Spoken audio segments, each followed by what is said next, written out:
عزیزان گرامی، اللہ تعالیٰ نے انسان کو بنایا ہے اور انسان بھولتا بار بار ہے اور خطائیں بھی بار بار کرتا ہے۔ خطا کرنے والا اور بھول جانے والا اللہ کی بارگاہ میں ایسا نہیں ہے کہ وہ ہمیشہ کے لیے ناکارہ ہے، بلکہ اللہ تعالیٰ نے اسے زندگی میں بار بار موقع دیے ہیں کہ تو اپنی خطاؤں سے اور اپنی بھول سے پھر سے دوبارہ اپنی اچھی زندگی میں آ جا، اور اسی کو ہم توبہ کہتے ہیں۔ توبہ کا جو آپشن رکھا گیا ہے انسانوں کے لیے، مسلمانوں کے لیے خاص طور پر، بہت ہمت والا ہے دروازہ ہے، بہت ہمت والا دروازہ ہے۔ اور اسی وجہ سے حدیث پاک میں یہ ہے کہ گناہ کرتا ہے بندہ، پھر توبہ کرتا ہے، پھر گناہ کرتا ہے، پھر توبہ کرتا ہے، یہ کرتا رہتا ہے۔ فرشتے اللہ کی بارگاہ میں عرض کرتے ہیں کہ مولا یہ تو بار بار وہی کرتا ہے، پھر توبہ کرتا ہے۔ اگر ہمارے ساتھ کوئی غلطی ایک بار دو بار کر دے، تیسری بار تو ہم اسے چھوڑیں گے بھی نہیں۔ انسانوں کی طبیعت تو یہی ہے، لیکن بندہ جب بار بار ایک خطا کرتا ہے اور پھر توبہ کرتا ہے، پھر خطا پھر توبہ، تو فرشتے جب اللہ کی بارگاہ میں یہ عرض کرتے ہیں کہ مولا یہ ہر بار یہی کرتا ہے، تو جانتے ہیں پروردگار عالم کیا فرماتا ہے؟ ارشاد فرماتا ہے، اے میرے فرشتوں، میرا بندہ مجھے رحمان سمجھتا ہے، اس لیے بار بار توبہ کرتا ہے، مجھے وہ ارحم الراحمین سمجھتا ہے، ورنہ کون بار بار اللہ تبارک و تعالیٰ کی بارگاہ میں دروازہ کھٹکھٹاتا؟ تو رب تبارک و تعالیٰ ارحم الراحمین ہے، یہ تصور ہر مسلمان کے ذہن میں ہے، اس کی وجہ سے وہ کبھی مایوس نہیں ہوتا۔ اور شیطان کا سب سے بڑا حربہ کیا ہے جانتے ہیں آپ؟ سب سے بڑا بہکانے کا اور گمراہ کرنے کا اور ہمیشہ گناہوں میں ملوث رکھنے کا سب سے بڑا آلہ، کہ بندے کو سب سے پہلے نا امید کرتا ہے، اب تیرا کیا ہوگا، تو بہت برباد ہو چکا ہے۔ یہ جو خیال شیطان ڈالتا ہے دل میں، اس کے بعد پھر وہ بندہ جری ہو جاتا ہے، اب میرے توبہ سے بھی کچھ ہونے والا نہیں ہے، جو جس طرح زندگی چل رہی چلنے دو، ارے 50 سال ہو گئے اب تک میں یہی کرتا رہا، اب کیا سدھروں؟ یہ جو خیالات ہے یہ شیطان ڈالتا ہے تاکہ اس کی کفر پر موت ہو جائے، تاکہ وہ ہمیشہ گناہوں کی موت مرے۔ نا امیدی جو ڈالتا ہے شیطان، اب میرے ساتھ کچھ ہونا نہیں ہے۔ نہیں میرے عزیزو، رحمت عالم صلی اللہ تعالیٰ علیہ وسلم کی بارگاہ میں کیسے کیسے لوگ آئے اور ارحم الراحمین نے ان کی توبہ قبول کی۔ آپ کو ایک بات میں بتاؤں، سیدنا عمر ابن خطاب رضی اللہ تعالیٰ عنہ کا دور ہے۔ مثنوی شریف میں مولانا روم فرماتے ہیں، جنت البقیع آپ نے سنا ہوگا، قبرستان مدینے کا، مدینے کے قبرستان میں رات کے وقت ایک بوڑھا آدمی 80 سال کا جو بانسری بجاتا تھا اور اسی سے پیسہ کماتا تھا، اس کی بانسری میں بڑی اچھی لے تھی، بڑی سر اچھی تھی، لوگ سنتے تھے اور پیسے دیتے تھے، لیکن بڑھاپے میں جب سانس پھولنے لگ جاتی ہے، ہانپنے لگ جاتا ہے، سانس نہیں ٹھہرتی، تو بانسری کیسے بجتی؟ اس کی لے ٹوٹ جاتی، لہجے بدل جاتے۔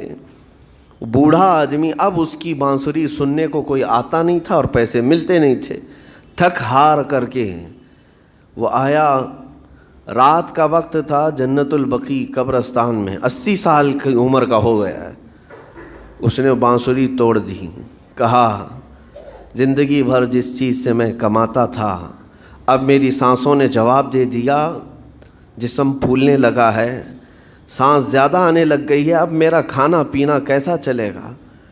خیر ارحم الراحمین، ہوں تو تیرا ہی بندہ، میرے اہل و عیال نہیں، میرے رشتہ دار نہیں، مجھے اگر تو بھوکا مارنا ہے تو اسی قبرستان میں مار دے، یا اگر میری زندگی باقی ہے تو میرے رزق کا انتظام کر دے۔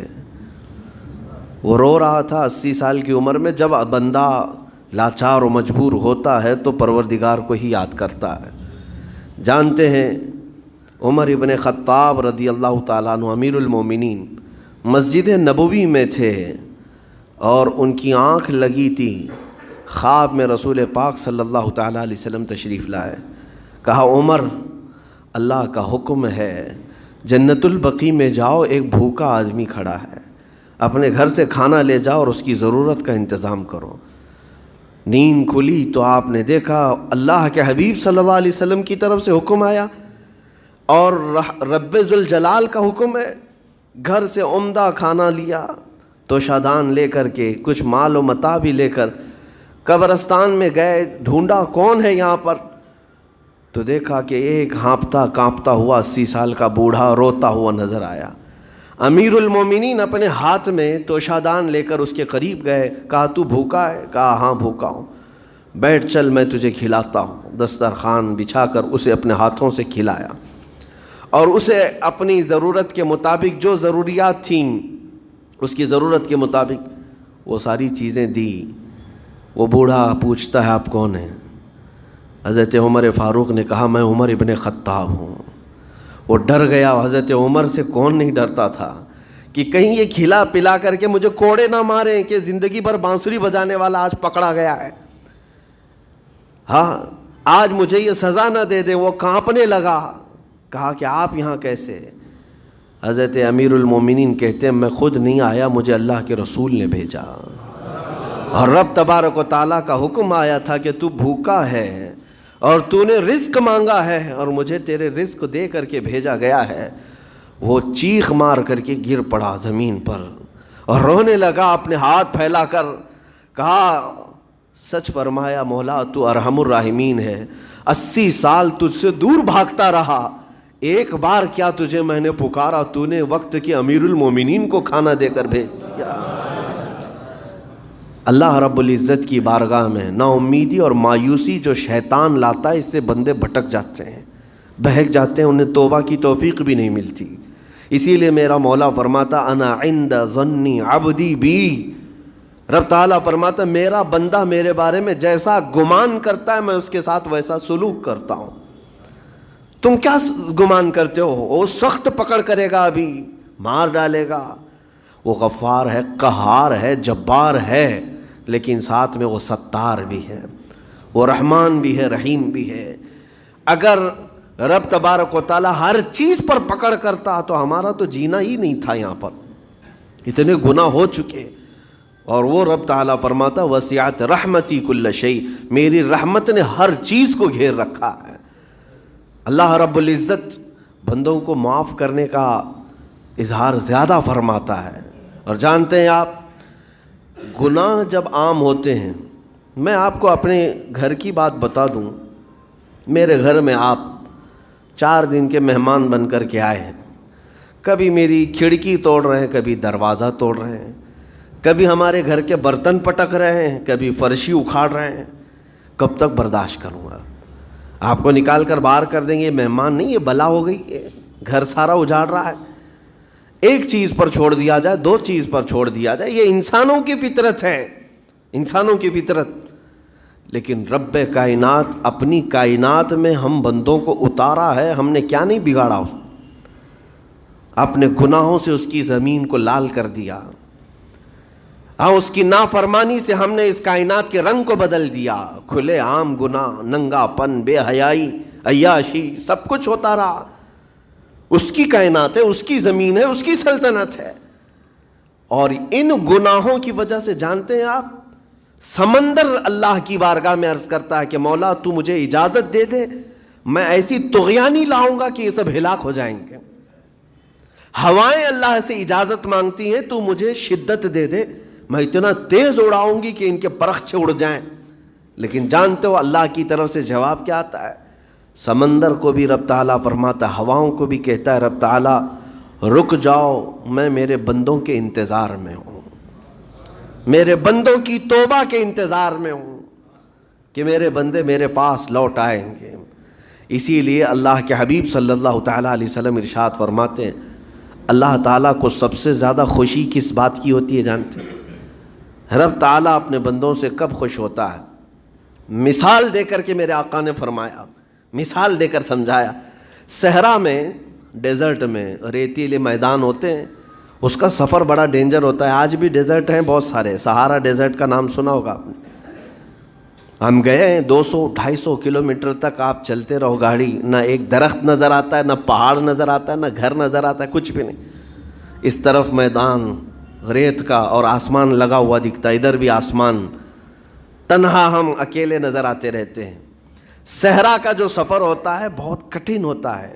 نبی پاک صلی اللہ تعالیٰ علیہ وسلم مثال دیتے ہوئے ارشاد فرماتے، ایک بندہ اپنی اونٹنی لے کر، اس پہ ساز و سامان لے کر کھانے پینے کا صحرا کے سفر پر تھا، اور صحرا میں کھانا پانی بہت مقدار میں لی جاتی ہے کیونکہ کچھ ملتا نہیں، اور جلد سے جلد وہاں سے سفر گزار کر کے آنا۔ ایک بار اگر راستہ بھٹک گیا موت ہو جاتی، وہاں پہ راستہ ملے گا نہیں، جس طرف بھی جاؤ تو لگے گا سیدھا ہی چل رہا ہوں، ڈائریکشن ہی نہیں پتہ ہوتے صحرا میں۔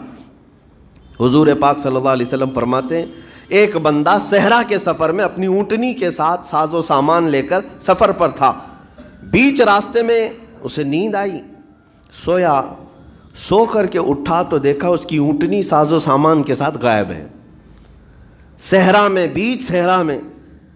اب جو سواری تھی وہ غائب ہے، کھانا پانی تھا وہ غائب ہے، کچھ نہیں ہے ساتھ میں۔ گھبرا گیا، پریشان ہوا، اپنی اونٹنی کو ڈھونڈتا ڈھونڈتا تھک گیا، کبھی ادھر کبھی ادھر، کبھی ادھر کبھی ادھر، ہر جگہ کہیں کوئی نشان نظر نہ آئے۔ اور جب سواری نہیں ہے تو اب کئی 100 کلومیٹر کا بغیر کھانے پینے کے کیسے سفر کرتا؟ تھک ہار کر کے دوسرا دن ہو کہ تیسرا دن ہو، ایک جگہ وہ بندہ سو گیا، پھر سے سو گیا، اب راستہ بھی نہیں ملتا، سویا تو نیند سے اٹھا جب تو دیکھا اس کی اونٹنی بھی موجود ہے، اس کا ساز و سامان بھی ہے۔ یہ مثال ہے، یہ مثال ہے۔ میرے آقا صلی اللہ علیہ وسلم صحابہ سے اب پوچھتے ہیں، اے میرے صحابہ بتاؤ اس بندے کو جو صحرا میں گمشدہ اونٹنی جس کی مل جائے اسے خوشی کتنی ہوگی؟ صحابہ کہتے ہیں یا رسول اللہ اس کی تو جان میں جان آ گئی ہوگی، کیونکہ وہ جانتے تھے صحرا کا سفر کیا ہوتا ہے۔ کہا سب سے زیادہ اسے خوشی ہوگی کہ اس کا کھویا ہوا سامان مل گیا، کھوئی ہوئی سواری مل گئی۔ میرے آقا صلی اللہ علیہ وسلم فرماتے ہیں گم شدہ اونٹنی کے ملنے پر جیسے اس مسافر کو خوشی ہوئی، اس سے کئی زیادہ بڑھ کر کے رب تعالیٰ کو اس وقت خوشی ہوتی ہے جب ایک گنہگار بندہ واپس توبہ کر کے اس کی بارگاہ میں آتا ہے۔ رب تعالیٰ کی بارگاہ میں جب بندہ پلٹ کر کے آتا ہے، رب تعالیٰ فرشتوں پر اس بندے کو دکھا کر رشک کرتا ہے، ارشاد فرماتا ہے میرا بندہ میرے پاس آ گیا، میرا بندہ میرے پاس آ گیا ہے۔ میں نے قرآن پاک کی وہی آیت تلاوت کی ہے جس میں اللہ تعالیٰ فرماتا ہے وَالَّذِينَ إِذَا فَعَلُوا فَاحِشَةً أَوْ ظَلَمُوا أَنفُسَهُمْ ذَكَرُوا اللَّهَ فَاسْتَغْفَرُوا لِذُنُوبِهِمْ۔ یہ چوتھے پارے کی آیت ہے۔ اللہ تعالیٰ فرماتا ہے وہ لوگ جنہوں نے برائی کر لی یا اپنی جان پر ظلم کیا، یعنی گناہ کیا، پھر اللہ کو یاد کر لیا اور توبہ کر لیا، اللہ فرماتا ہے وَمَن يَغْفِرُ الذُّنُوبَ إِلَّا اللَّهُ، تو بتاؤ لوگو اللہ کے علاوہ کون ہے بخشنے والا؟ لیکن شرط رب تعالیٰ یہ فرماتا وَلَمْ يُصِرُّوا عَلَى مَا فَعَلُوا وَهُمْ يَعْلَمُونَ، لیکن ایک بات ہے کہ وہ جس چیز سے توبہ کر کے آ رہے ہیں اس پر پھر مزید اصرار کر کے جمے نہ رہیں، چھوڑ دیں ایک بار، جان بوجھ کر کے پھر اس چیز پر نہ لگے رہیں۔ یہ آیت کب نازل ہوئی تھی میں آپ کو بتاؤں، دو صحابہ تھے، دونوں گہرے دوست تھے، بہت ہی گہرے دوست، مدینے کے رہنے والے۔ اس میں سے ایک صحابی تجارت کے لیے جا رہے تھے اور ان کے گھر بار میں ان کی بیوی تھی بس، اور کچھ نہیں، تو اپنے دوست سے کہا کہ میں جا رہا ہوں، مجھے آنے میں تاخیر ہو سکتی ہے، میرے گھر پر اگر کبھی سودا سلف لانے کی ضرورت پیش آئی تو میری بیوی کو یہ پہنچا دینا ساز و سامان۔ یہ کہہ کر کے وہ تجارت پہ چلے گئے۔ جو دوست صحابی تھے، دیکھیں صحابہ کے بہت سارے کام امت کے لیے درس ہیں، قیامت تک آنے والے مسلمانوں کے لیے وہ مشعل راہ ہیں۔ تو وہ جو دوست صحابی تھے سودا سلف لے کر کے گھر جایا کرتے تھے اپنے دوست کی بیوی کو پہنچانے کے لیے۔ ایک دن ایسا ہوا کہ شیطان نے ورغلایا اور سودا سلف سامان لے کر گھر گئے۔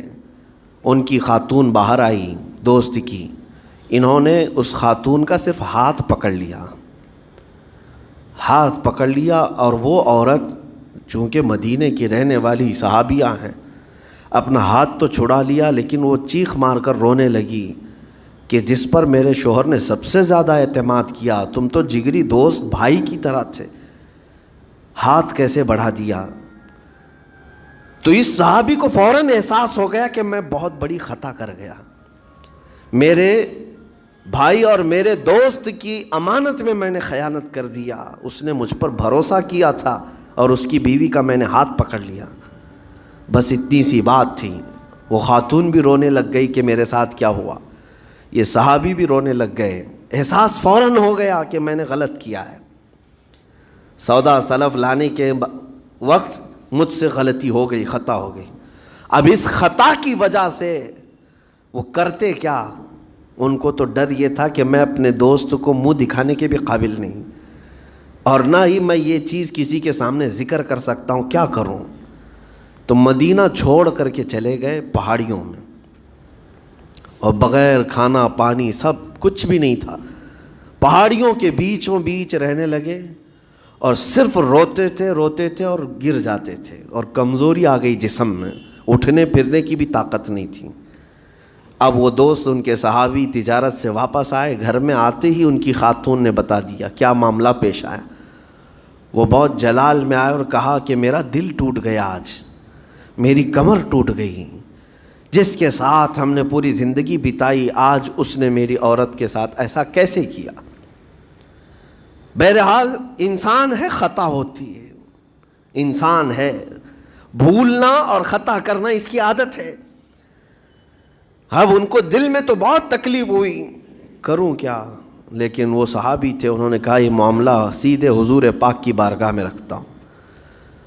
کہا کہ میں سزا دوں گا یا پھر جو ہے ان کے لیے جو قرار واقعی چیز ہوگی وہ دلا کر رہوں گا۔ بارگاہ مصطفیٰ صلی اللہ تعالیٰ علیہ وسلم میں تشریف لائے، عرض کیا کہ آقا ایسا ایسا ہو گیا، میرے معتمد ساتھی نے میرے گھر میں ایسا معاملہ کر دیا۔ نبی پاک صلی اللہ تعالیٰ علیہ وسلم غمگین ہو گئے کہ ان دونوں کے درمیان ایسا کیسے ہو گیا۔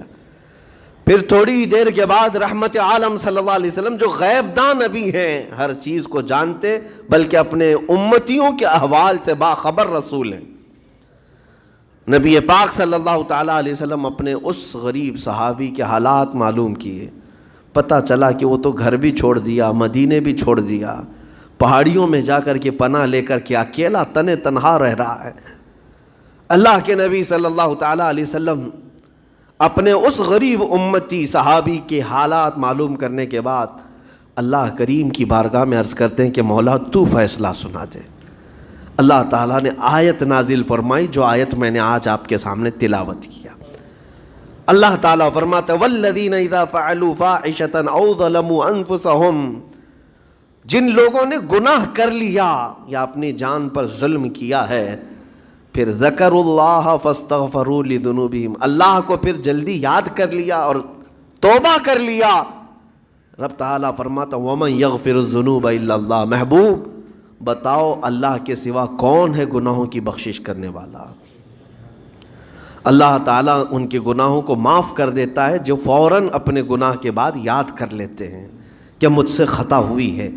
رسول کریم صلی اللہ تعالیٰ علیہ وسلم نے اس صحابی کو بتایا تیرے بھائی سے بھول ہوئی، خطا ہوئی، لیکن رحمان نے اس کی بخشش کا مصداق قرآن میں سنا دیا کہ وہ باز آ گیا اور توبہ کر رہا ہے، لہٰذا تیرے لیے بھی یہ زیب نہیں دیتا کہ تو اب کوئی انتقام لے، تو اپنے دل سے معاف کر۔ یہ صحابی تھے، اللہ کے نبی صلی اللہ علیہ وسلم کے پروردہ تھے، نفسانیت اور خواہشات کے نہیں۔ یہ فوراً گئے اور اپنے اس جگری دوست کو، اپنے اس بھائی کو ڈھونڈتے ہوئے پہاڑیوں کے بیچوں بیچ جا کر کے دیکھا، ان کی حالت بہت خستہ تھی، کمزور ہو گئے تھے، اور روتے روتے اتنا تھک گئے تھے، نہ کھانا ہے نہ پانی ہے، بس یہ کہ ان سے خطا کیا ہوئی تھی، اپنے دوست کی عورت کا ہاتھ پکڑ لیا تھا، بس میرے عزیزو اس سے بڑا نہیں۔ ہاتھ پکڑنے پر ان کو اس قدر احساس تھا کہ مدینہ چھوڑ دیے، لوگ یہاں پورے کے پورے گناہ میں ڈوب جاتے ہیں، زنا میں ڈوبتے ہیں، انہیں احساس تک نہیں۔ یہ صحابی گئے، اور جیسے ہی یہ گئے تو وہ ہوش میں آئے اور رونے لگے کہ میرا بھائی آ گیا اور اب شاید یہ انتقام لے گا، بدلہ لے گا، مجھے مار ڈالے گا، کیونکہ میں نے اس کا اعتماد توڑا، اس کا بھروسہ ختم کیا۔ لیکن یہ صحابی گئے اور ان کا ہاتھ پکڑا اور اپنے سینے سے لگایا، کہا کہ تو بھی ابن آدم ہے، میں بھی ابن آدم ہوں، انسان ہے, خطا ہو گئی, لیکن بشارت ہے تجھے کہ اللہ نے قرآن میں محبوب کی بارگاہ میں آیت اتاری, تیری بخشش کا پروانہ اتار دیا. وہ اس قدر خوش ہوئے کہ اس صحابی کو تھام لیا اور کہا, میں تو مایوس ہو کر پورے گھر بار سب چھوڑ کر کے آیا تھا, لیکن میرا رحمان خدا بندوں کو کبھی چھوڑتا نہیں, کبھی اکیلا ہونے نہیں دیتا, وہ مایوس نہیں کرتا. میرے عزیزو, آج ہمارے پاس وقت ہے, جب ٹھوکر کھائیں تو فوراً احساس ہو جائے, جب غلطی ہو جائے. غلطیاں کس سے نہیں ہوتی, گناہ سب سے ہوتے ہیں. اور اسی لیے میرے آقا صلی اللہ علیہ وسلم ارشاد فرماتے, ان بنی آدم خطاؤن وخیر الخطائین التوابون. آدم کی ساری اولاد خطا کرتی ہے, یعنی آدمی سب خطا کرتے ہیں, لیکن بہترین خطا کرنے والا وہ ہے جو خطا کرتے ہی توبہ کر لیتا ہے, توبہ کر لیتا ہے. کوئی رات تمہاری ایسی نہ ہو کہ بغیر توبہ کے سو جاؤ, کوئی صبح ایسی نہ ہو آپ کی جو اللہ تعالیٰ کی بارگاہ میں استغفار کر کے نہ شروع کرو. ہر دن توبہ کرو, ہر دن اللہ کریم کی بارگاہ میں استغفار کرو. اور قرآن کی ایک آیت میں آپ کو یہ بھی بتا دوں, 9ویں پارے سورہ انفال کی آیت ہے. اللہ تعالیٰ فرماتا ہے, وما کان اللہ لیعذبہم وانت فیہم وما کان اللہ معذبہم وہم یستغفرون. اللہ فرماتا ہے اس امت پر اللہ عذاب ویسا نازل نہیں کرے گا جیسے پہلی امتوں پر آتا تھا. اس کی وجہ یہ ہے, پہلی وجہ یہ ہے کہ ان کے بیچ میں میرا محبوب آرام کر رہا ہے, رسول پاک صلی اللہ علیہ وسلم. دوسری ایک وجہ رب تعالیٰ فرماتا ہے, وما کان اللہ معذبہم وہم یستغفرون. جب تک لوگ اللہ کی بارگاہ میں استغفار کرتے رہیں گے, استغفر اللہ ربی من کل ذنب واتوب الیہ, جب تک استغفار کرتے رہیں گے, اللہ فرماتا اس قوم پر اللہ عذاب نہیں نازل کرتا. جب بندے چھوڑ دیتے ہیں, ارے جو کیا سب صحیح کر رہا ہوں, میرا کیا ہے, توبہ کرنا بھول گیا, استغفار کرنا بھول گیا, ان بندوں پر اللہ کا عذاب آتا ہے, اس قوم پر عذاب آتا ہے.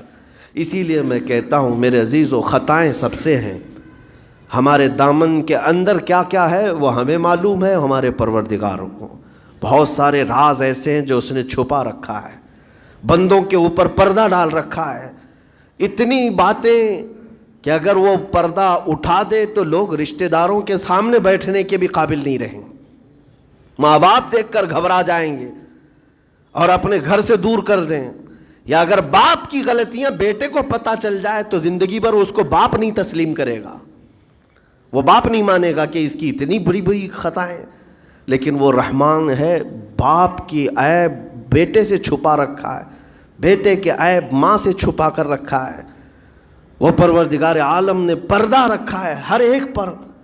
لیکن اس کے باوجود بندوں کو یہ چاہیے کہ اس کی بارگاہ میں اکڑ دکھانے کی بجائے, غرور و گھمنڈ دکھانے کی بجائے, عاجزی کے ساتھ اسے رحمان تسلیم کر کے عرض کرتے رہے, مولا میں خطا کار ہوں اور تو ستار و غفار ہے, بخش دے مولا تیرا نام غفار ہے, بخش دے مولا تیرا نام غفار ہے. اسی لیے میں عرض کرتا ہوں میرے عزیزو, رب تبارک و تعالی ارحم الراحمین ہے, لیکن کچھ بندوں کو آج ایسا لگتا ہے کہ اب ہم جس زندگی میں جیسے چل رہے ہیں اب تک ہمارے ساتھ کچھ ہوا نہیں, اس کا مطلب ہے کہ ہم صحیح کر رہے ہیں, جو کر رہے ہیں ہم صحیح کر رہے ہیں. اس نے ڈھیل دے رکھی ہے, اس کا مطلب یہ نہیں کہ جو کر رہے ہیں صحیح کر رہے ہیں. کسی دن وہ گرفت کرنے پر آئے اور سب کے سامنے عیوب تمہارے برائیاں وہ آشکار کر دے, کھول دے, تو یہ سب سے عذاب عذاب ہے دنیا میں بھی, دنیا میں بھی سب سے بڑا عذاب ہے. بہرحال آج وقت ہے, اللہ تعالیٰ نے عقل سلیم عطا کیا ہے, اور میں آپ کو بتاؤں کہ اللہ تبارک و تعالیٰ ان بندوں کو پسند کرتا ہے جو اس کی بارگاہ میں گڑ گڑاتے ہیں. آپ نے دنیا میں دیکھا ہے, کسی کے پاس آپ مانگنے کے لیے جائیں, 1000 روپے مانگ کے دکھائیں, آج وہ دے دے گا, کل پھر 1000 روپے مانگے اس سے, ہو سکتا ہے دے دے گا, پرسوں پھر مانگو, دیکھو پھر اس کا چہرہ بگڑتا ہے کہ نہیں. اچھے اچھے لوگوں کی بات میں کر رہا ہوں, مانگنے سے لوگ ناراض ہوتے ہیں, اور اگر تم مانگنے کی عادت ڈال لی تو دیکھنا وہ آدمی راستہ کاٹنے لگ جائے گا، ارے یہ آ رہا ہے، ہٹ جاؤ ادھر سے، ابھی آئے گا 1000 روپے مانگے گا۔ مانگنے والوں سے تو ہم راستہ کاٹ لیتے ہیں، لیکن آپ کو پتہ ہے رحمت عالم صلی اللہ علیہ وسلم ارشاد فرماتے ہیں میرا مولا رب تعالیٰ کی شان یہ ہے کہ بندہ اگر مسجد میں آیا اور کچھ مانگے بغیر ہی چلا گیا تب رب تعالیٰ ناراض ہوتا ہے۔ دنیا مانگنے پہ ناراض ہوتی ہے اور وہ نہ مانگنے پہ ناراض ہوتا ہے، اور ارشاد فرماتا ہے یہ بندہ آج مجھ سے کچھ نہیں مانگا، دیکھو فرشتوں اس کو میری حاجت نہیں رہ گئی، اس کو میری حاجت نہیں رہ گئی، یہ بغیر مانگے چلا گیا۔ اسی لیے توبہ بھی کرتے رہو، استغفار بھی کرتے رہو اور مانگتے بھی رہو، تاکہ اس کے بندے بن کر کے رہیں اور دنیا میں غرور و تکبر سے آزاد رہیں۔ اللہ کریم کہنے سننے سے زیادہ ہمیں عمل کی توفیق عطا فرمائے۔ موت سے پہلے مولا تعالی ہمیں توبتاً نصوحا عطا فرمائے۔ رب کریم اگر تو ہم سے غضبناک ہے، اگر تو ہم سے ناراض ہے تو مولا اس زندگی میں ہی ہمیں توبہ کی توفیق دے دے۔ مولا بغیر توبہ کے، بغیر کلمہ طیبہ کے ہماری کسی کی روح قبض نہ فرما۔ جس دن ہمارا جنازہ اٹھے، اے رحمان، اے کریم، اے غفار، اے ستار، ہمیں دنیا کی تمام آلائشوں سے پاک کر کے اٹھا لے۔ اے اللہ تیرے حبیب پاک صلی اللہ علیہ وسلم کے پڑوس میں ہمیں دفن نصیب فرما۔